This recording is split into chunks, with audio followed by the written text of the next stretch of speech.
Pernahkah Anda penasaran bagaimana ikan salmon dapat melawan arus sungai yang deras untuk kembali ke tempat asalnya?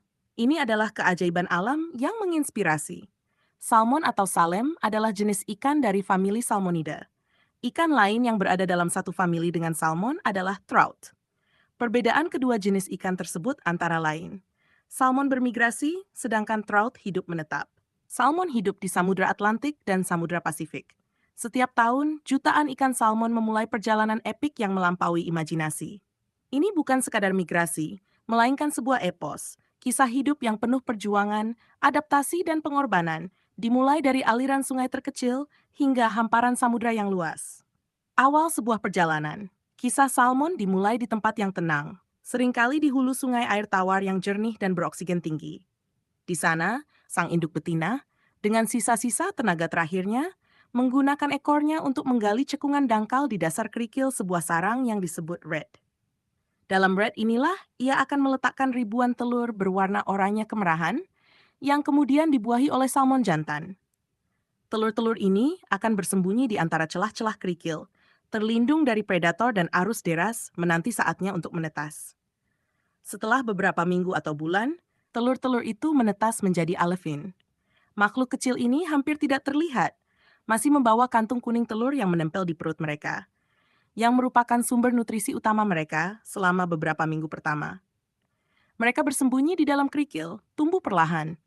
Begitu kantung kuning telur habis, alevin berkembang menjadi fry, mulai mencari makan sendiri di dasar sungai, memangsa larva serangga kecil dan alga. Fase berikutnya adalah par. Pada tahap ini, salmon muda memiliki pola garis vertikal gelap di sisi tubuh mereka, dikenal sebagai par marks, yang berfungsi sebagai kamuflase sempurna di antara bebatuan dan vegetasi sungai. Mereka menghabiskan waktu berbulan-bulan, bahkan beberapa tahun, di habitat air tawar ini, tumbuh dan beradaptasi dengan lingkungan sungai yang dinamis. Ini adalah masa di mana mereka mengembangkan kekuatan dan keterampilan yang akan sangat mereka butuhkan di masa depan. Saat mencapai ukuran tertentu dan tiba waktunya untuk bermigrasi, salmon muda mengalami satu transformasi biologis paling menakjubkan, yaitu smoltifikasi. Tubuh mereka secara bertahap berubah. Ginjal mereka mulai bekerja secara berbeda untuk mengatasi tingginya konsentrasi garam di air laut. Insang mereka beradaptasi untuk menyaring garam berlebih.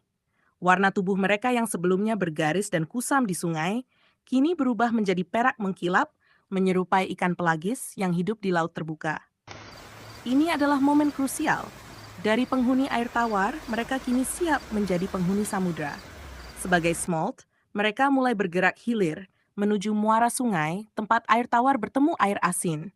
Ini adalah zona transisi di mana tubuh mereka menyesuaikan diri sepenuhnya dengan salinitas tinggi.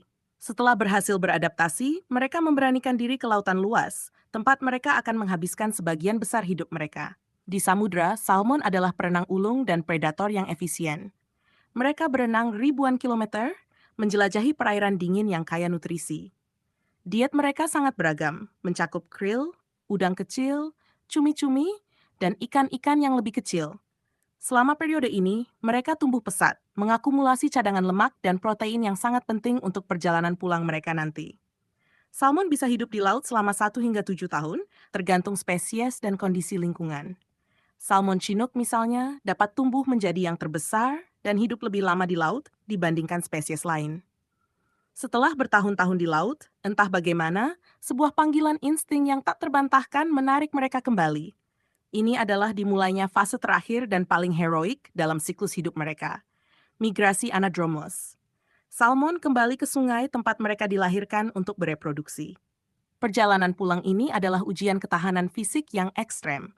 Mereka harus berenang melawan arus yang deras, melompati air terjun yang tinggi, dan melewati serangkaian jeram yang berbahaya.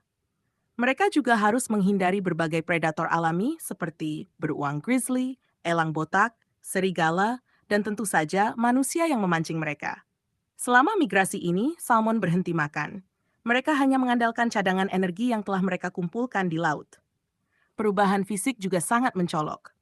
Warna perak mereka yang sebelumnya menonjol di laut, kini berubah menjadi rona merah, hijau zaitun, atau keunguan yang mencolok, terutama pada salmon Pasifik.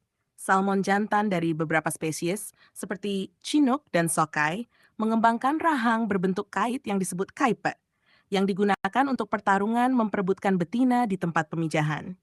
Setibanya di hulu sungai, tepat di lokasi kelahiran mereka, perjuangan terakhir dimulai. Salmon betina kembali menggali red, membersihkan kerikil dari lumpur dan puing-puing. Ia akan meletakkan telur-telurnya dalam beberapa sesi, dan setiap kali, salmon jantan akan membuahi telur-telur tersebut. Ritual pemijahan ini adalah puncak dari seluruh perjalanan hidup mereka. Setelah pemijahan, takdir sebagian besar salmon, khususnya spesies Pasifik seperti Chinook, Coho, Sockeye, Pink Chum, adalah kematian. Kelelahan ekstrem, kelaparan, dan perubahan fisik yang drastis akibat proses reproduksi mengakhiri hidup mereka. Tubuh mereka yang mati menjadi pupuk alami bagi ekosistem sungai, menyediakan nutrisi penting bagi vegetasi, serangga, dan hewan lain, menciptakan siklus kehidupan yang sempurna dan berkelanjutan. Salmon Atlantik memiliki kemungkinan lebih besar untuk bertahan hidup setelah pemijahan, bermigrasi kembali ke laut, dan kembali lagi untuk memijah di tahun-tahun berikutnya. Di balik siklus hidupnya yang singkat, salmon memiliki fakta yang cukup menarik. Selain indera penciuman yang luar biasa untuk mengingat bau sungai kelahirannya, beberapa penelitian menunjukkan bahwa salmon mungkin juga menggunakan medan magnet bumi sebagai kompas navigasi selama migrasi di laut terbuka. Selama migrasi pulang, beberapa spesies salmon, terutama jantan, mengalami perubahan gigi yang drastis. Gigi mereka bisa tumbuh lebih besar dan lebih tajam untuk pertarungan memperebutkan pasangan, atau bahkan rontok pada tahap akhir. Salmon sering disebut sebagai penghubung antara ekosistem laut dan air tawar. Mereka membawa nutrisi dari laut ke sungai, yang kemudian menyuburkan hutan di tepi sungai dan mendukung kehidupan liar lainnya.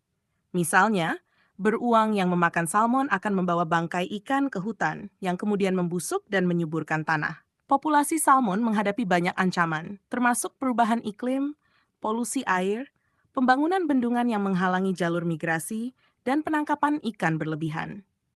Upaya konservasi global sangat penting untuk menjaga kelangsungan hidup spesies ikonik ini. Daging salmon sangat kaya akan asam lemak omega-3, protein berkualitas tinggi, dan berbagai vitamin serta mineral, menjadikannya salah satu makanan tersehat di dunia.